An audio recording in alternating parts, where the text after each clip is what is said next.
Programa Cultura Geral. Apoio Faculdades Milton Campos. Venha ser referência. Estude com quem já é. E IEPREV, em defesa da Previdência.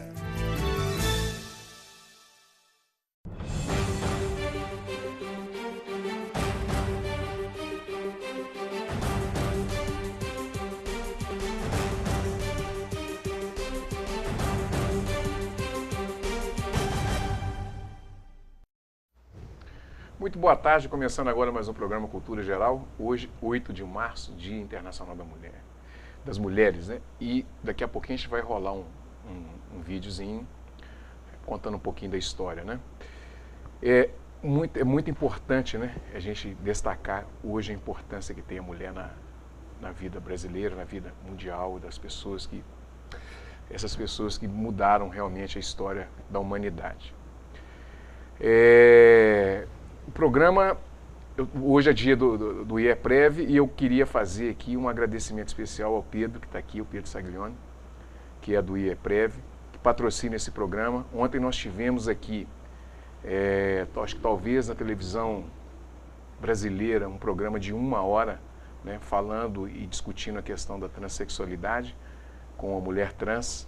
E isso se deve muito a esse patrocínio, a esse apoio que é dado pelo IEPREV, pela Faculdade Milton Campos.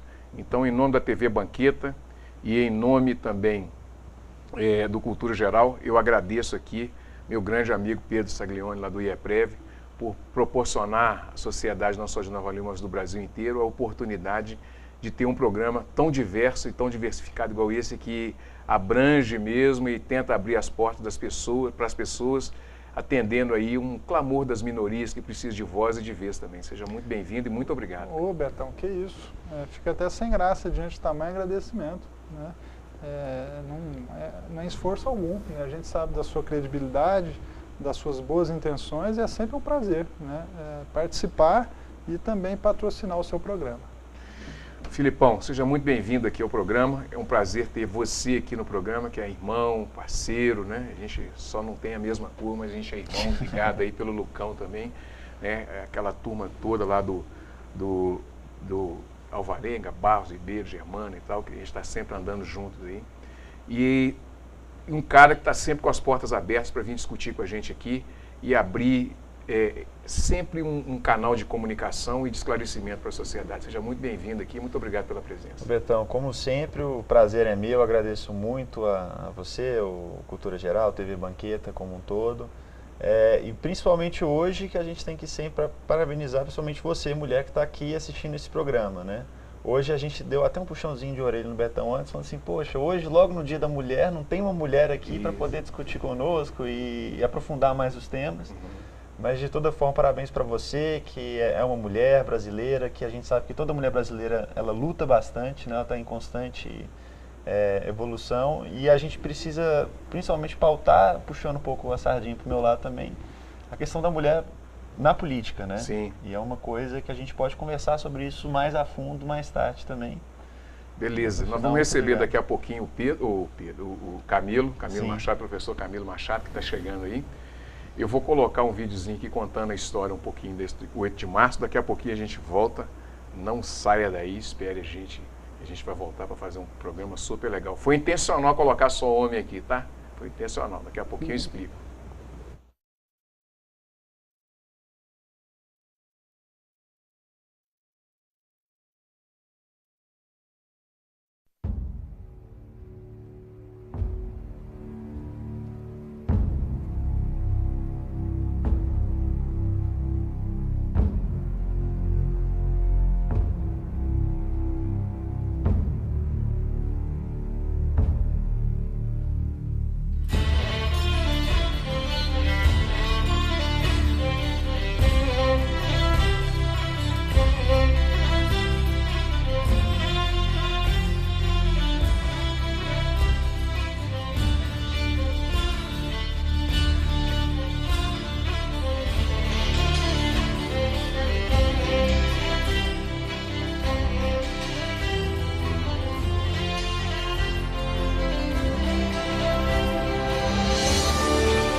Muito bem, voltando com o programa Cultura Geral, esse é um apanhado bem simples, né, do que aconteceu e por que existe o Dia Internacional da Mulher.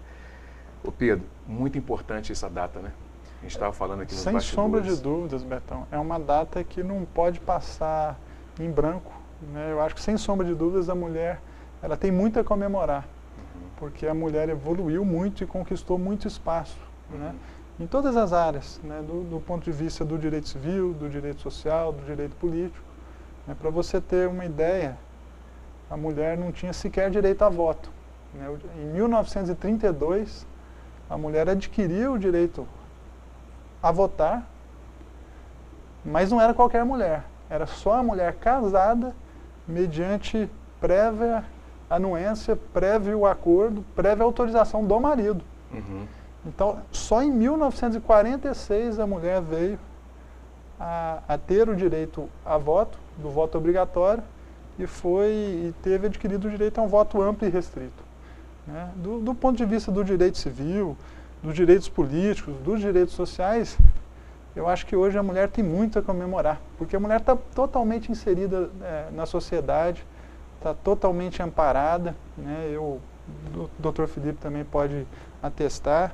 A gente vê nas faculdades, a gente vê, a mulher tem pleno acesso à educação hoje em dia, são maioria nas faculdades, dentro da Ordem dos Advogados do Brasil, a que todos nós advogados estamos inseridos, elas já são metade dos inscritos na Ordem dos Advogados do Brasil, exercem profissões de destaque na iniciativa privada, no serviço público.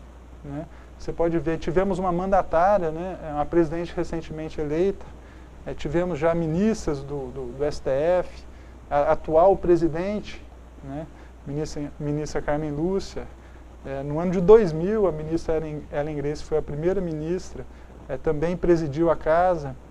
Então eu acho que tiveram várias conquistas realmente que são passos importantes, são marcos importantes, e eu acho que sim, as mulheres têm o que comemorar, e é um dia que não merece passar em branco, realmente. Filipão, você falou assim que puxou minha orelha, mas foi de propósito, sabe? Porque quando você põe uma mulher no dia 8 de março no programa, você põe uma mulher para fazer essa interlocução com a outra mulher. Eu quero fazer essa interlocução entre a gente falar da importância que ela tem na vida da gente, da importância que minha mãe tem na minha vida, claro, que minha esposa tem na minha vida, que a família, as mulheres da minha vida, a importância que ela tem. Então, é por isso que eu fiz isso. Eu vou colocar os homens para falar da importância que tem a mulher na vida deles. É muito melhor do que pôr uma mulher para falar da importância da mulher. Né? Não, com certeza. Eu acho que tem uma outra questão também, só frisando esse ponto que é bastante importante de mencionar, é que o homem também tem essa responsabilidade de levar a bandeira da luta feminina e de outras lutas também para a frente, né? Porque a gente vê que, igual o Dr. Pedro aqui tinha mencionado mais cedo, a mulher precisava da anuência do homem. Né? Quando a gente fala de uma questão de opressão social, a gente tem sempre aquela pessoa que está oprimindo, né, e a pessoa que está sendo vítima daquela opressão. Então, os homens, eles têm sim muita responsabilidade por toda a opressão que já aconteceu com as mulheres ao longo da sociedade. Então, hoje nós vemos o exemplo de vários nomes femininos alcançando também postos importantes, que estão liderando, inclusive, por exemplo, outro exemplo que acho que o Dr. Pedro esqueceu de mencionar, Raquel Dodge, que hoje é a Procuradora-Geral da República. E são vários outros nomes, e também, se a gente for pensar no mundo inteiro, a gente vê o papel da mulher nesse protagonismo, mas também que é um papel que ele só veio por muita luta, né? E a gente tem que valorizar isso, inclusive o homem tem esse dever de fazer parte dessa luta, de auxiliar principalmente algumas campanhas que hoje em dia elas estão ficando viralizadas, né, pela internet. Existem alguns homens, por exemplo, que se propõem a, caso encontrem uma mulher sendo assediada, o homem ele vai ser aquela primeira pessoa que vai interromper o assédio. Nós também temos esse dever também de não nos omitir diante desses casos. A gente tem que respeitar também muito o papel do homem nos tratos domésticos, né? O homem, muitas vezes, nós nos até assim, nos omitimos a cuidar da casa, mas a gente tomei também muito tem puxão de orelha por causa disso, até eu entrar no e é eixo. importante a gente tomar esse puxão de orelha. Eu já entrei no eixo desde o início, né? Lá em casa. Ó, essa semana, a semana de louça é minha. Eu lavo a louça essa semana. E é dias, uma ela, uma eu. Com certeza. É alternado, não tem porquê. Né? Tem que ajudar. E às vezes essa mensagem até para o homem mesmo, porque a gente tem que mencionar assim, ó, tudo bem, claro, hoje é o dia da mulher, mas a mulher não é só homenagem que a gente tem que fazer para ela, a gente também tem uma obrigação social de respeitar o espaço e de lutar por elas também, por vários direitos que não são. Porque muita gente compara errado que a diferença do machismo é o feminismo. E não é. Porque o feminismo não pressupõe necessariamente a mulher oprimindo o homem, mas o machismo pressupõe essa opressão. Então a gente tem que lutar pelo feminismo porque a gente também está lutando pela democracia. É importante nós atuarmos nesse papel também, em conjunto, claro. Parece que hoje o STF, na Câmara Federal, foi aprovada uma lei que tornou o crime de assédio mais rigoroso. Então a pena aumentou. E também o de estupro também. Estupro coletivo, né? Isso também é uma vitória, né? Se deixar para votar no dia 8, que fica simbólico. E tem essa questão, essa conotação também, que é interessante a gente falar como homem, que é essa questão do homem e a mulher dentro da sexualidade. A gente estava discutindo aqui ontem, justamente isso, essa coisa do estupro, o estupro dentro de casa, do marido, a mulher não quer fazer sexo e acaba forçando, a mulher já tem isso introjetado, que ela é obrigada a fazer isso e atender isso. Então, isso tudo a gente precisa discutir também, quebrar esse paradigma, quebrar essa coisa e a gente assumir aqui para a gente mesmo que a gente precisa mudar esse tipo de comportamento e os homens precisam mudar esse tipo de comportamento, né, Pedro? É um inimigo íntimo, né? A gente não pode permitir que sejamos um inimigo íntimo, né? A Lei Maria da Penha, ela vem para tentar coibir esse tipo de assédio, um assédio familiar, um assédio moral, um assédio patrimonial, um assédio psíquico, né, que é o tipo de assédio que acontece no dia a dia, às vezes no próprio seio familiar da pessoa. É absolutamente execrável, realmente não tem por que subsistir. O conceito de assédio, o assédio ele se manifesta de várias formas, né? Nem sempre ele é só sexual. Às vezes ele é um assédio comportamental. Né, esse tipo de situação que a gente tem que tentar coibir, realmente é uma questão cultural, né, é uma questão cultural, mas eu acho que com o passar dos anos a gente tem se adequado, a mulher tem mostrado seu valor, tem conquistado seu espaço, tem sido respeitada cada vez mais e fica o alerta e o desafio, infelizmente para quem não se adequa à evolução cultural, social, realmente que siga e sofra com as duras penas da lei. A legislação tem que se adequar também. Né? A legislação é totalmente protetiva para a mulher. A Lei Maria da Penha, ela implementa medidas de restrição. Né? A Maria da Penha, que foi a pessoa que ficou meio que indiretamente ligada a essa situação, ela sofreu uma situação muito próxima a essa. Ela sofreu abuso familiar durante anos. Ela por 2 vezes tentou, houve uma tentativa de assassinato. O ex-marido dela que desferiu um tiro, ela deixou numa cadeira de rodas, eu acho que ela ficou paraplégica. E ela foi um exemplo, foi um mártir dessa legislação, né, que impõe medidas restritivas. E contra todos esses tipos de assédio. Então, o Brasil realmente ele é pioneiro e tem sido cada vez mais exigente, rigoroso e severo no cumprimento dessa lei. E é absolutamente natural e deve acontecer realmente, é inadmissível. Filipão, como é que você vê a questão da violência contra a mulher? Nós falamos da sexualidade, como é que você vê essa questão? Como é que a Lei Maria da Penha é um grande remédio, uma grande ferramenta. Então. Mas antes de qualquer coisa, a educação seria a melhor alternativa?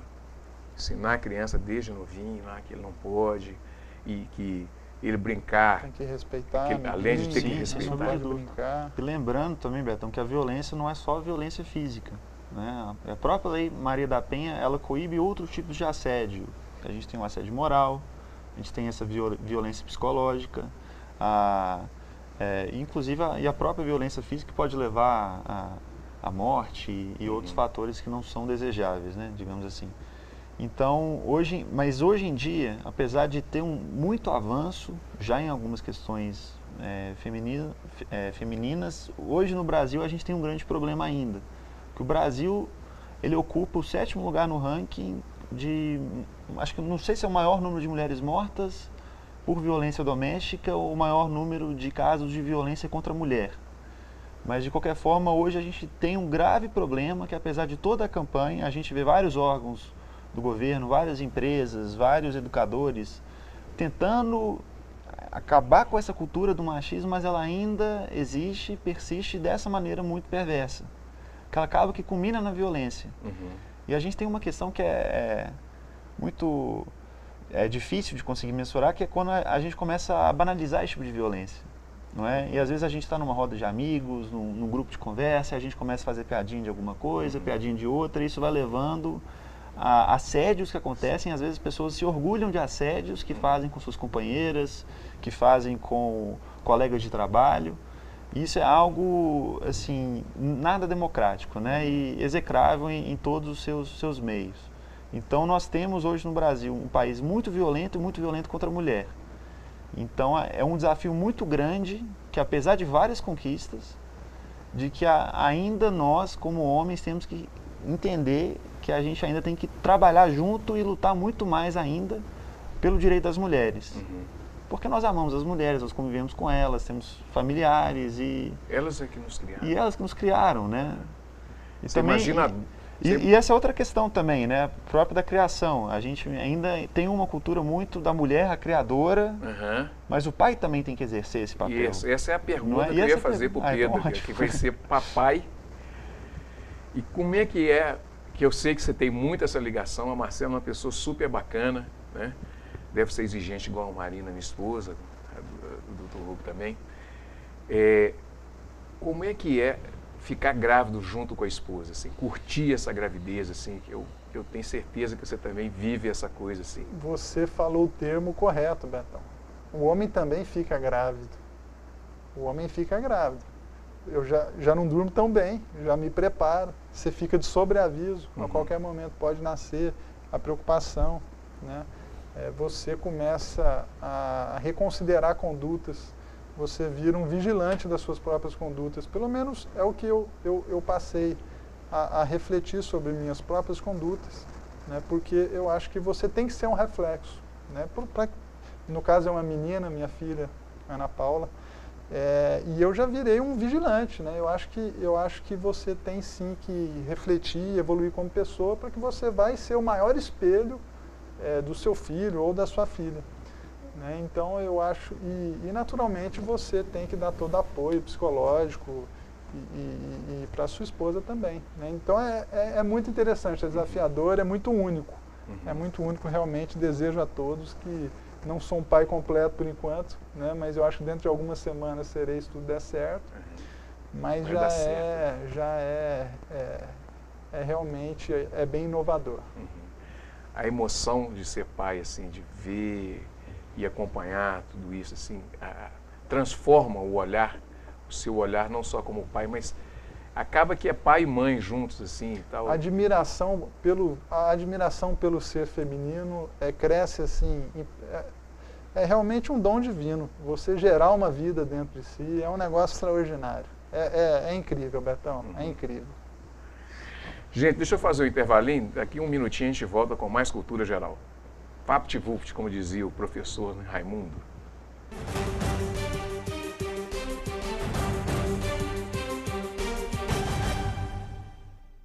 Apoio Faculdades Milton Campos. Venha ser referência. Estude com quem já é. EI é Prev, em defesa da Previdência.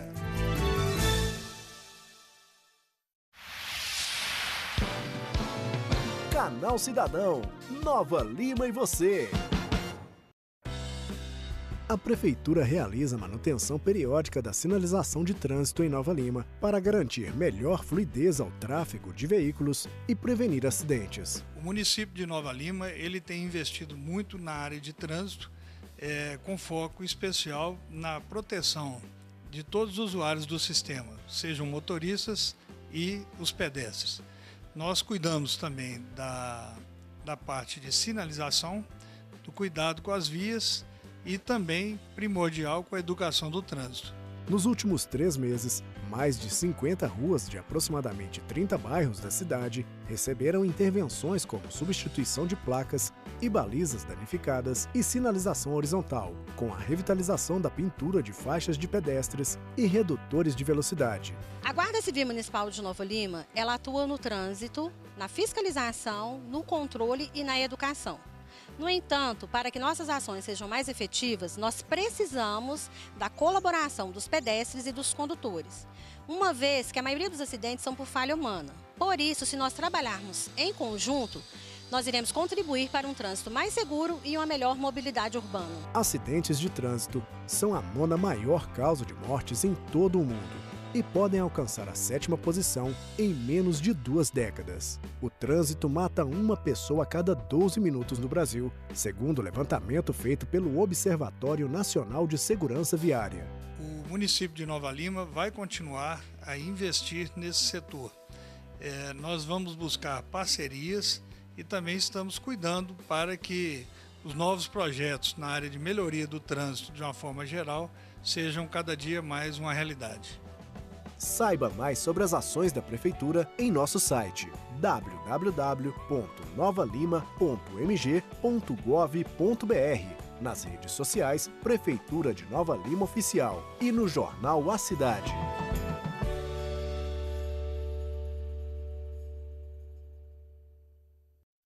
Programa Cultura Geral. Apoio Faculdades Milton Campos. Venha ser referência. Estude com quem já é. E IEPREV, em defesa da Previdência.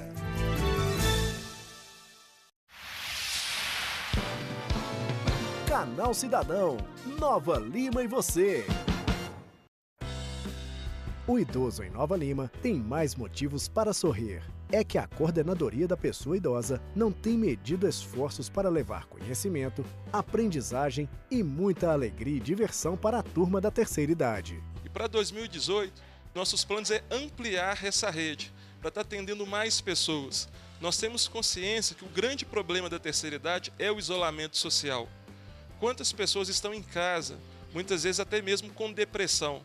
Então esse é o objetivo, promover saúde e bem-estar. Entre os principais projetos estão oficinas de artesanato, dança circular, fisioterapia preventiva, tarde de convivência, acolhimento psicológico e projetos especiais como motivação, tecer a vida e conhecer, que promovem atividades externas. A importância é muito grande porque, na verdade, a gente traz eles para cá, enquanto isso eles vão conviver, vão trabalhar e vão também reciclar a vida deles também. Fala, cidadão!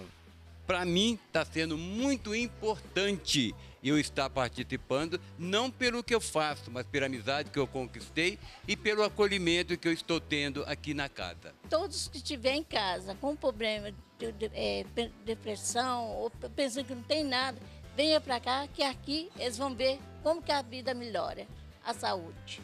Eu com meus 87 anos, eu estou tranquilo, satisfeito, muito feliz aqui. Saiba que nós estamos de portas abertas para recebê-lo e promover saúde, resgate, autoestima, alegria de viver. Sejam todos bem-vindos. A Coordenadoria da Pessoa Idosa funciona de segunda a sexta-feira, das 8 da manhã às 17 horas, na Rua Marechal Deodoro, número 80, Centro, antiga sede da Aurilândia. Participe das atividades.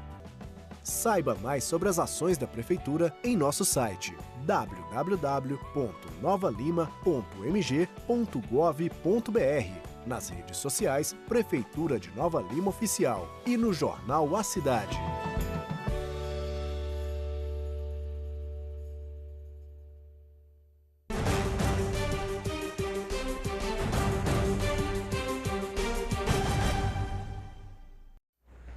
Muito bem, voltando com o programa Cultura Geral e agora com a roda de conversa completa, né? Recebendo aqui meu amigo Camilo. Doutor Camilo, seja muito bem-vindo aqui ao Cultura Geral. Mais uma vez é um prazer te receber. A gente vai falar um pouquinho também dessa intervenção no Rio de Janeiro. Mas antes de qualquer coisa, hoje como o Dia Internacional da Mulher, a gente estava fazendo um floreio aqui sobre as mulheres e tudo. Qual a importância da gente comemorar esse dia tão bacana, né? Com todas as mulheres que você tem à sua volta, né? que cuida, que cuidou e que ainda continua cuidando de você. Certo, eu agradeço o convite mais uma vez, Betão, meus colegas de programa, aos demais telespectadores. Bom, eu, enfim, no escritório meu só trabalham mulheres. Tenho uma esposa e minha única filha, enfim, Maria Luísa, que vai fazer 9 anos de idade, também uma princesa.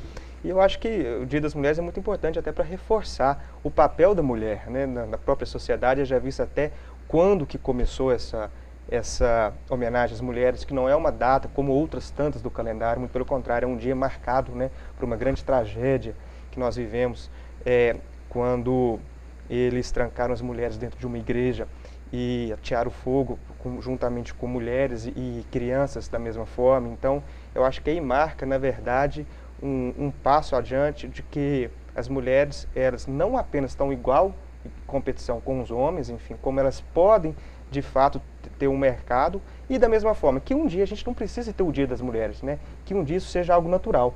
Infelizmente, não estamos perto disso. Mas já que não estamos perto, acho que não vale a pena a gente medir esforço para cada vez mais trazer o ideal de que não tenhamos igualdade, que infelizmente é muito pedir, mas pelo menos um mínimo de isonomia. Ô, Pedro, pega você bebendo água. Pois não. Como é que está a situação das mulheres na Previdência? Inclusive das mulheres trans. Nós tivemos uma aqui ontem.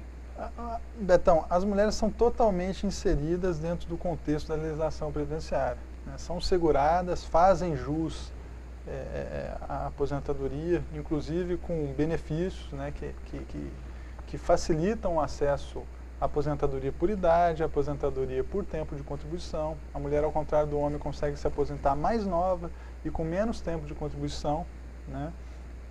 Também como beneficiárias, eventualmente pensionistas, né? Então, realmente, a legislação como um todo, ela é protetiva, né? Também na constituição de uniões estáveis, né, que são aquelas uniões onde não são formalmente regularizadas, um casamento onde não existe um papel passado, como se diz, né? Então, realmente, estão abrangidas, estão protegidas, estão inseridas dentro desse contexto, né? E aquelas que eventualmente não tenham garantido esse direito, têm mecanismos de tentar provar a constituição de uma união, como beneficiárias, como seguradas, enfim. A legislação é totalmente protetiva e não poderia ser de outra forma. No caso das mulheres trans, você estava falando que agora é uma simples declaração, né? O STF recentemente decidiu, nessa questão da transmutação de gênero, né, da autodeclaração, que não é absolutamente necessário que a pessoa faça uma operação cirúrgica para se alterar o sexo. Então, a pessoa pode mudar o seu registro civil e não necessariamente ter que passar por uma cirurgia, né? Isso pode, como eu havia dito, existe uma diferenciação entre regramentos para se conceder aposentadoria para a mulher e para o homem. A regra para a mulher ela é mais benéfica. A mulher aposenta 5 anos mais cedo, quer seja por idade, quer seja por tempo. Então, existe uma preocupação como o INSS administrativamente vai considerar pessoas que mudem de sexo, né? Suponha que você exija 35 anos de contribuição para o homem e 30 para a mulher. E a pessoa tenha trabalhado tantos anos como homem e tantos homens como mulher. O INSS naturalmente vai ter uma dúvida do que se aplicar, né? A sugestão que se dá é que se tenha um fator de conversão, né? Enquanto se viveu tantos homens como um homem e tantos homens como mulher, fazer um fator de conversão para um e para outro. Essa é uma dificuldade que vai surgir, né, hoje em dia. E eu acho que não só no ramo... O IEPREV está preparado para isso? Não só no ramo do direito previdenciário, né? O IEPREV é um instituto de estudos previdenciários e a gente, naturalmente, tem que levantar essas questões que são conflitantes. Sim. E que é uma coisa que você não vê uma discussão nesse sentido, né, Camilo? Você não vê uma discussão. Mas antigamente, para concessão de união estável entre casais do mesmo sexo, isso também o INSS administrativamente já admite, né? É possível você ser beneficiário, você ter uma união entre 2 homens, entre 2 mulheres, né? Sim. Administrativamente o INSS já passou a admitir isso. Agora a dificuldade vai ser como considerar. Eu acho que a legislação ela vai evoluir para o sentido de não ter distinção. Não vai existir homem, não vai existir mulher para o direito. Sim. Né? E eu acho que para a sociedade como um todo. Né? A gente já tem notícia de que os cartórios eles postergam, eles não exigem mais, muitas das vezes, que conste o sexo masculino ou feminino. Né? Porque isso é passível de alteração hoje em dia. Então eu acho que é uma questão de não cabe a gente nem condenar nem questionar. A gente tem que realmente se adaptar. Se adaptar e registrar, porque é um evento cotidiano social que é recorrente.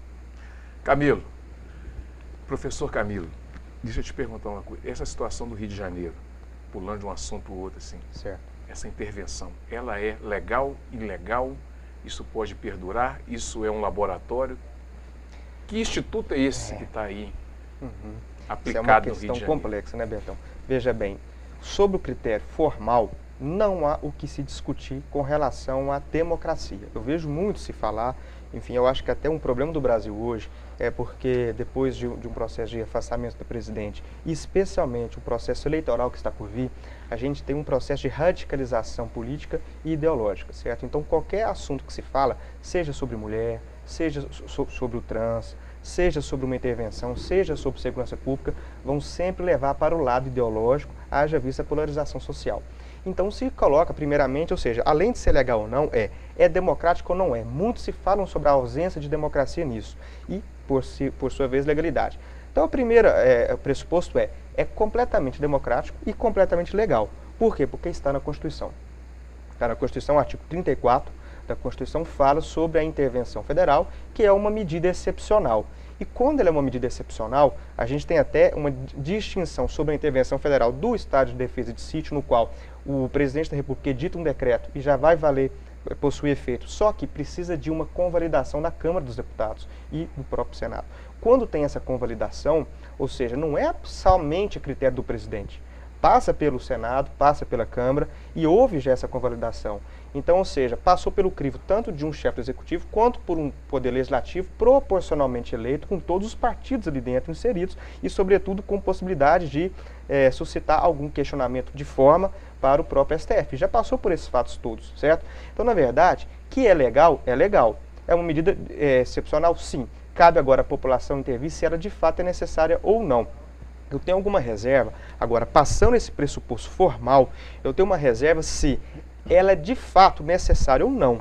Aí já é um outro argumento, porque a gente pode citar alguns detalhes, já que o tema no bloco anterior, e a gente iniciou nesse também sobre questão previdenciária, a gente está em trâmite, uma discussão se o presidente iria propor um projeto, certo, sobre questões previdenciárias e a Câmara ou o Senado teria que ver qual dos dois seriam a iniciativa da PEC sobre a reforma da Previdência. Pois bem, dos efeitos de uma intervenção federal enquanto perdurar, certo, a intervenção federal, não se pode haver alteração da Constituição. Então, o primeiro critério eu não tenho dúvidas disso, que o Temer, como não conseguiria a maioria, e a gente está prestes a uma eleição e ninguém quer medir força ou mostrar fragilidade, eu acho que é bem conveniente, ele deve ter pensado, se propor editar essa intervenção federal, certo? Numa situação que é muito importante para o Brasil, que é a segurança pública, certo? A gente está muito fragilizado e com isso ele sai da sua responsabilidade, uma desculpa muito conveniente. E especialmente para a população do Rio de Janeiro, que é um estado muito populoso, tentar angariar alguns votos, sejam para ele, seja para quem ele indicar no próximo pleito, seja por uma futura sucessão do governo. A gente tem o próprio Paes querendo se cacifar novamente, enfim. Então esse é o primeiro questionamento. Agora, sobre como vai ser feita essa intervenção, a gente pode também discutir sobre várias formas também, que infelizmente é muito raso o debate. Por exemplo, o Rio de Janeiro, em dados nacionais, ele é a 10ª cidade em termos de violência por homicídio a cada 100 mil habitantes. Por que apenas o Rio de Janeiro? Esse é o primeiro questionamento. Saiu ontem um levantamento de uma agência internacional do México, mas de cunho global, que das 50 cidades mais violentas do mundo, o Brasil possui 17. Ou seja, quase a metade, de 25. Dessas 17, o Rio de Janeiro não se encontra em nenhuma delas.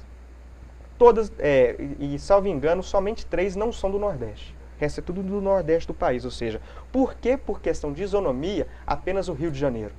Esse é um outro assunto que a gente tem que debater.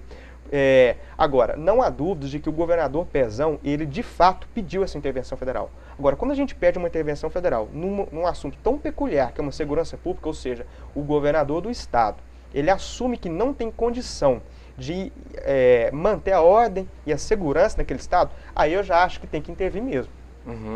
Os outros governadores deveriam, às vezes, fazer o mesmo. Aí, por isonomia, deveria-se agir a mesma conta. Agora, o que não está sendo discutido, e eu acho que deveria ser, é que, se o governador falhou no seu papel, e há 2 semanas atrás, no carnaval, pré-carnaval, porque ele viajou no carnaval, ele deu declaração de que tudo estava sendo programado, tudo estava sendo feito, e veio esse caos em seguida, eu acho que, no mínimo, tem que se apurar um crime de responsabilidade em cima do governador do estado do Rio de Janeiro, porque deu declarações, chamou a população mundial para o Rio de Janeiro, disse que estava sob controle, sai da própria cidade, vai para o interior, tem o que aconteceu, e depois, muito comodamente, ele fala, ó, venha governo federal, com recursos federais, e venha atingir o que eu já não dou conta mais. Então, eu acho que, na verdade, essa questão de segurança pública passa por um pacto federal, porque das 17 cidades do mundo, quase todas do Nordeste, eu acho que a gente tem que ter um novo equilíbrio federativo de repasse de recursos públicos, ou quem vai assumir de fato essa segurança pública, porque, política à parte, quem sofre é a sociedade.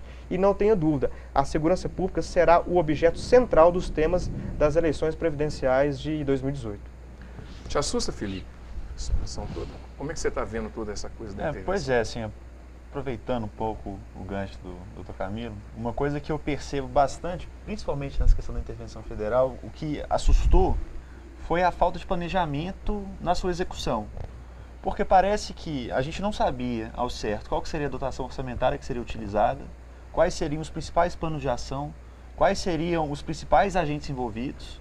Aconteceu basicamente o seguinte, né? Parece que o governador chamou e falou assim, a necessidade de uma intervenção federal, e no dia seguinte vai assinar o decreto e é agora sim que nós vamos planejar. E se a gente está falando de segurança pública no Brasil, a gente tem que pensar em planejamento. A gente tem que pensar que o problema da segurança pública, às vezes, claro, ele necessita de uma intervenção cirúrgica imediata, mas ele também precisa caminhar a passos largos ao longo de um projeto mais extenso. Não é claro que às vezes é difícil para um presidente da República que está acabando o mandato dele e não tem uma popularidade assim para poder continuar um projeto. Mas, ao mesmo tempo, a gente tem que pensar exatamente isso. E assusta mais ainda, principalmente essa forma como todo o assunto está sendo tratado até então. A gente tem que tratar o problema da segurança pública a sério no país. E eu acho, de certa forma, sem fazer a brincadeira com o uso da palavra, mas temerário, a utilização de um decreto, de uma intervenção tão excepcional em um momento prévio das eleições, no qual se diz que, de fato, o embaixador ele só exerceu essa possibilidade condicional mediante a falha em não conseguir os votos suficientes para a reforma da Previdência e, principalmente, pela falta de planejamento para isso.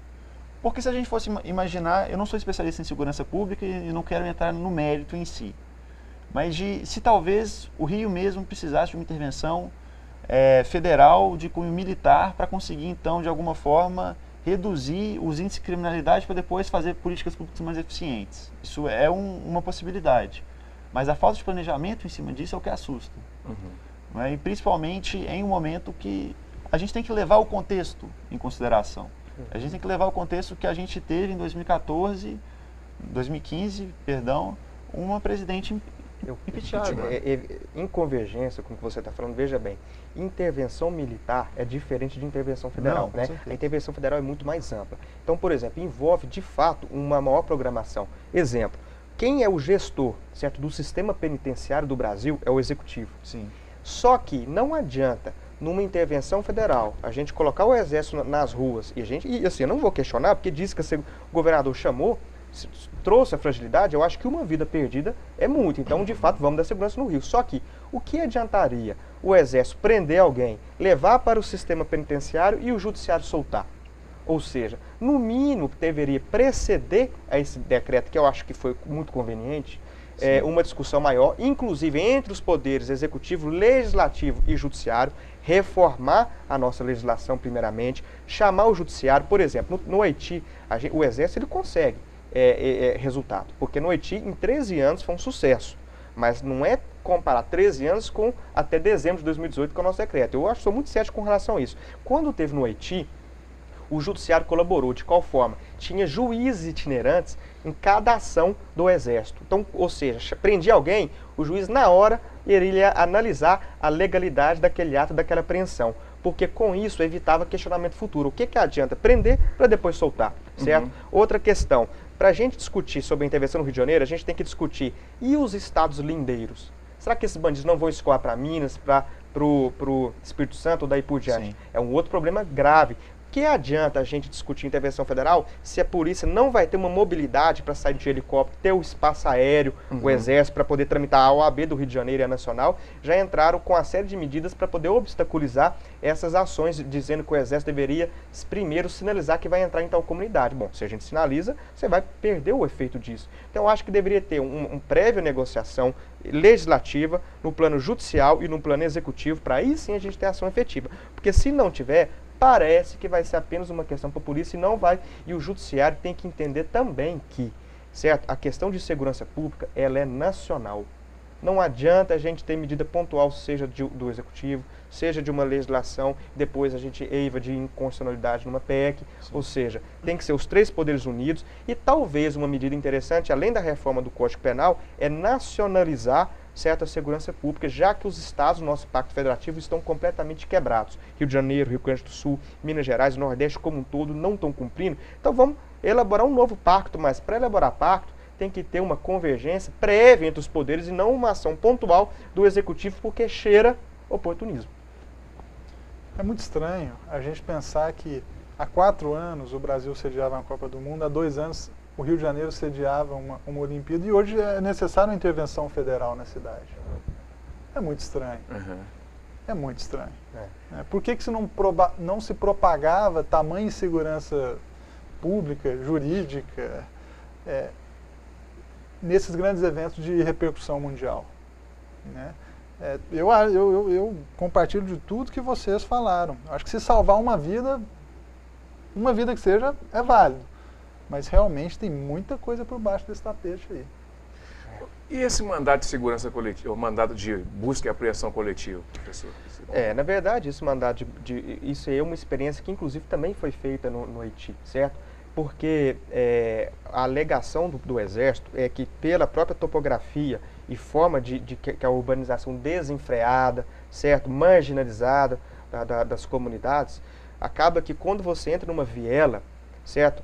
O bandido, ele entra numa outra casa, pode ser com a conveniência condescendente de quem lá mora, ou pode ser a força, certo? E entra e passa janela por janela, as casas são quase todas emendadas, porque a gente não tem o loteamento, o espaçamento das leis municipais que deveriam ser, porque haja visto, né? Foi feito de forma desenfreada a nossa colonização e dos espaços públicos e urbanos, certo? Então, se a gente não tiver, de fato, pela topografia das favelas do Rio de Janeiro, o mandato de segurança coletivo e o mandato de ocupação coletivo também, para dar uma salvaguarda, é impossível se entrar numa comunidade, porque a polícia vai entrar para uma rua e os bandidos vão sair, certo? Pela metade, onde não tem rua, mas há uma série de becos e vielas. O exemplo claro disso foi quando teve a ocupação daquelas favelas pelo governo do estado, não sei se foi nas UPPs, não sei se foi em 2012, que a gente viu, ou 2011, a gente viu a imagem pelos helicópteros, a polícia chegando de um lado e os bandidos correndo para o outro. E o que eles fizeram? Simplesmente a favela X era ocupada, iam para a favela Y. Então, se não tiver, certo, esses mandatos de busca e apreensão coletivos, não vai ter resultado. Então, infelizmente, é outra questão da convergência. Se a OAB também não entrar na discussão, não compreender questões estratégicas, porque uma coisa é a gente, como jurista, querer pontuar questões normativas. Outra coisa é a questão de estratégia de ocupação, certo? Que foge ao nosso conhecimento jurídico. Então, se a gente não tiver esse entendimento, tiver um pacto e começar a obstaculizar como parece estar sendo feito, não vai surtir resultado. Primeiro, além de ser desenfreada, né, talvez oportunista essa medida, mas a gente pode evitar até que se produza qualquer resultado. A gente está correndo algum risco democrático, professor? Eu acho que democrático não, até porque essas eleições, elas vão, certo, a população vai estar num pequeno espaço de tempo, já visto que outubro já está aí, ela vai poder se manifestar antes mesmo do decreto, né, acabar de surtir os efeitos, que vai ser em dezembro, ela vai se manifestar se esse projeto que está aí a gente aprova ou não. Agora, eu não tenho dúvida de que, de todos os temas hoje, a população talvez o que mais afete seja a segurança, ou seja, essa foi uma medida, se é válida ou não é, eu não sei, mas é uma medida. Oportunista ou não, mas é uma medida. Agora, que se tem que fazer algo com segurança pública no país, tem. Nós somos o segundo estado com o maior consumo de cocaína do mundo, que é o Brasil.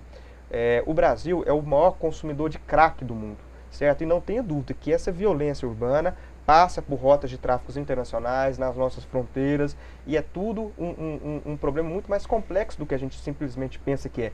Por isso que eu acho interessante uma alteração legislativa, nacionalizar o problema da segurança pública, dar aos policiais agora, ao Exército. Será que o Exército, quando vai ocupar, ele vai ter autonomia para também detectar milícia policial, certo? Para poder também expurgar corruptos da própria polícia? Também, se não tiver, essa própria polícia pode dar informações privilegiadas até para bandido. Então, ou seja, o problema é muito mais grave do que a gente pensa que é. Agora, não é a questão de democrática ou não, eu acho que toda intervenção feita na área da segurança pública, no nosso contexto de 50 cidades do mundo, 17 mais violentas estão no Brasil, eu acho que a população está cansada e não pode mais viver nessa sensação e, de fato, um problema que é a segurança pública. Pedro, você acha que a reforma da Previdência volta para a pauta ainda esse ano? Aí uma pergunta para você. Na verdade, como o doutor Camilo antecipou, né, a reforma ela precisava passar na Câmara dos Deputados, precisava de 38 votos favoráveis para depois ir para o Senado. A PEC, né, a proposta de emenda à Constituição, está tramitando desde 2016 e até hoje não conseguiram os 308 votos. Então, com a intervenção federal, fica impossibilitada qualquer alteração da Constituição. Então, quando você diz se existe algum risco, algum receio de democrático desse ponto de vista, não, realmente não, porque a Constituição não pode ser emendada. Realmente é uma tentativa pontual, né? Se entre as 17 cidades mais violentas, de maior insegurança, escolheram o Rio de Janeiro, eu não posso afirmar exatamente por quê, mas... Que não integra, né? As 17, né? Na verdade, não integra. Né? Deve ter um motivo, né? Deve ter um motivo. Eu acho que tem uma medida política muito grande, sim. Né? Tem um candidato a presidente que é muito incisivo de que irá combater a insegurança. Eu acho que o problema de segurança está na boca do povo, né? Não precisa nem comentar. A gente sabe as mazelas que a gente sofre, né? E eu acho que sim, pode ser uma medida política para também atrair para si um pouco de respeitabilidade, porque o presidente atual realmente não gosta de muito prestígio, não gosta de aprovação popular. Mas eu acho que, desse ponto de vista, até dezembro desse ano não pode fazer nenhuma alteração e os direitos dos aposentados, que já eram ressalvados, já estavam sendo respeitados. Essa proposta de emenda constitucional, repita-se, respeita o direito adquirido. Né? Então eu acho que realmente não existe um alarde. Existe, na verdade, uma tranquilidade para aquelas pessoas aposentáveis que estão próximas de se aposentar, né, para que elas procuram fazer jus a esse direito, principalmente para aqueles que podem se aposentar na regra dos pontos, 85 a mulher e 95 o homem, porque é a forma de se aposentar mais economicamente vantajosa para o segurado atualmente. Tá fala pra gente depois dessa conversa toda, esse bate-bola aí, tá rolando muita insegurança, assim? Como é que você está vendo tudo isso, assim? Olha, para agora, para as eleições. Na verdade, o cenário eleitoral ele está bastante difícil de ser definido, né? Pelo menos nesses termos. Hoje nós temos, assim, a gente não sabe ainda se o Lula vai conseguir, se ele se candidatar, ele vai ser eleito ou não, de fato vai ter a diplomação dele. A gente não tem certeza qual vai ser a força do Jair Bolsonaro, a gente não sabe os outros candidatos que estão correndo um pouco atrás. A gente tem ainda Marino, o Geraldo Alckmin, hoje o Rodrigo Maia já lançou a pré-candidatura dele à presidência. Muito se especula também do Henrique Meirelles, e a gente não sabe se o Temer, talvez ele possa, de fato, ele ainda está analisando essa pré-candidatura, né? Se ele de fato vai querer tentar de novo. Então a gente tem um cenário muito, pelo menos nesse momento, nebuloso. A gente não sabe qual é o projeto de governo que a gente pode ter para o país, pelo menos nos próximos 4 anos. Eu acho que nesse momento, normalmente em eleições passadas, mesmo que o Brasil é diferente de outras democracias mais consolidadas, que a gente tem normalmente 2 ou 3 partidos que disputam o governo, eu entendo que a gente ainda está muito nebuloso para uma coisa tão importante como essa, né? É importante saber qual vai ser esse projeto. Igual eu estava falando mais cedo aqui sobre a falta de planejamento da segurança pública, tem uma questão no Brasil que falta muito planejamento, principalmente para políticas públicas. E isso passa muito por esse caos político que a gente está vivendo. Claro que eu não vejo se a gente está num momento tão frágil assim que a democracia ela possa ser afetada igual foi em 64. Mas mesmo assim a gente tem uma certa instabilidade política que está rondando no nosso meio já faz um bom tempo. Pelo menos eu vejo que ela tem se intensificado. Então, aonde a gente vai, eu não sei. Professor Camilo, a gente pode ter esperança? Eu acho que a gente pode ter esperança, sim. Por mais que o cenário político seja muito parecido com o da eleição de 89, com muitos candidatos, uma imprevisão, enfim, mas talvez a população, diferentemente de 89, eu acho que quando teve muitos candidatos em 89 foi porque no início, né, de uma retomada da democracia, né, partiu dos políticos, todo mundo postulando um cargo público, para a população votar. Eu acho que agora é o contrário. Essa indefinição que de fato nós temos, mas pelo menos é o contrário. Está partindo de baixo para cima. A população que está completamente descontente com tudo o que se é feito no cenário político do Brasil, a descredibilidade generalizada de todos os partidos, o PT, o PSDB perdeu essa identidade, essa polarização que nós percebíamos desde o Plano Real de 94 e em diante. Eu acho que a própria população, com basta, a gente vai ter vários candidatos assim e todos com chances eleitorais, é exatamente por isso, ou seja, a população está alavancando uma série de candidaturas com discursos completamente diferentes, divergentes, e a gente não sabe um prognóstico, quem que vai sair vitorioso ou não. Mas, diferentemente de 89, esse movimento de descontentamento é da população para a classe política. E não em 89, que era a classe apresentou os candidatos para a população. Então eu acho que talvez essa grande insatisfação seja simplesmente um sintoma da democracia, que é possibilidade de manifestação de descontentamento, certo? A gente está num país livre, todo mundo descontente, e pelo menos nós podemos canalizar nossa insatisfação, seja com o cenário de vários candidatos. Então eu acho que essas eleições vão ser muito paradigmáticas, vai ser muito polarizado o discurso, talvez o tema eu pleiteio isso, que a segurança pública será o tema-chave, mas a Previdência também pode ser um chave, porque há uma discussão, reforma trabalhista e tributária, mas pelo menos a população já em 2018 ela vai poder se manifestar e já vai ser um sinal claro. Será que a população vai passar a mão na cabeça da corrupção? É condescendente ou não é condescendente? Qual o discurso que vai vencer? Será que é o rouba mais faz? Ou será o que vamos mudar, trazer o povo para o poder? Ou vamos manter uma estabilidade política? Eu acho que vai ter um caminho, um cenário. Eu acho que 2019 vai ser um ano muito mais promissor e, se Deus quiser, é muito melhor do que esses pregressos que vivenciamos. Muito bem, chegamos ao final do programa Cultura Geral, parabenizando aí todas as mulheres, né, hoje no dia 8.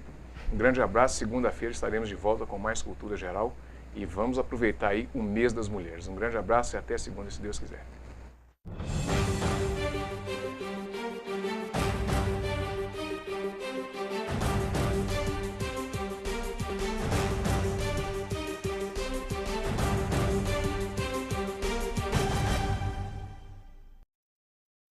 Programa Cultura Geral.